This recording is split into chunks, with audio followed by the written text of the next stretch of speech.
ইসকনের বহিষ্কৃত নেতা চিন্ময় কৃষ্ণ দাসের মুক্তির দাবি জানিয়েছেন আওয়ামী লীগের সভানেত্রী সাবেক প্রধানমন্ত্রী শেখ হাসিনা।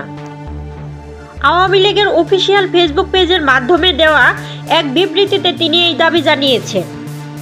তিনি বলেছেন, সনাতন ধর্মাবলম্বী সম্প্রদায়ের একজন শীর্ষ নেতাকে অন্যায়ভাবে গ্রেপ্তার করা হয়েছে, তাকে অবিলম্বে মুক্তি দিতে হবে।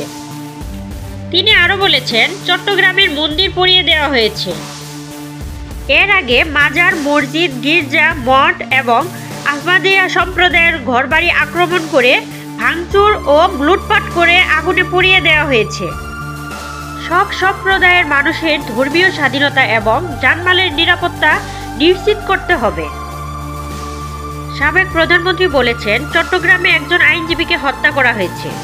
এই হত্যার তীব্র প্রতিবাদও জানাচ্ছি।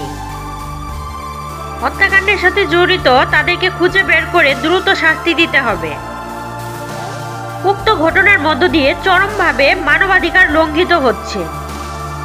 আইনজীবীকে যারা পিটিয়ে হত্যা করেছে তারা সন্ত্রাসী, যে যাই হোক না কেন অবশ্যই তাদের শাস্তি পেতে হবে। তিনি আরও বলেছেন, অসাংবিধানিকভাবে ক্ষমতা দখলকারী ডক্টর ইউনূস সরকার যদি এই সন্ত্রাসীদের শাস্তি দিতে ব্যর্থ হয় তাহলে অবশ্যই মানবাধিকার লঙ্ঘনের দায়ে তাকে শাস্তির মুখোমুখি হতে হবে। আহ্বান জানাচ্ছি দেশবাসীর প্রতি, এই ধরনের সন্ত্রাস এবং জঙ্গিবাদের বিরুদ্ধে সবাই ঐক্যবদ্ধভাবে রুখে দাঁড়ান। সাবেক এই প্রধানমন্ত্রী দাবি করেছেন, বর্তমান ক্ষমতা দখলকারীরা সর্বক্ষেত্রে ব্যর্থতার পরিচয় দিয়ে চলেছেন। এদিকে সারা বাংলাদেশে জেলায় জেলায় বিক্ষোভ মিছিল চলেছে চিন্ময়ের ফাঁসির দাবিতে। সাধারণ জনতা চায় চিন্ময়ের উপযুক্ত শাস্তি হোক। বিক্ষোভকারীদের দাবি রয়েছে, রাষ্ট্রদ্রোহী কেউ বাংলার মাটিতে থাকতে পারবে না।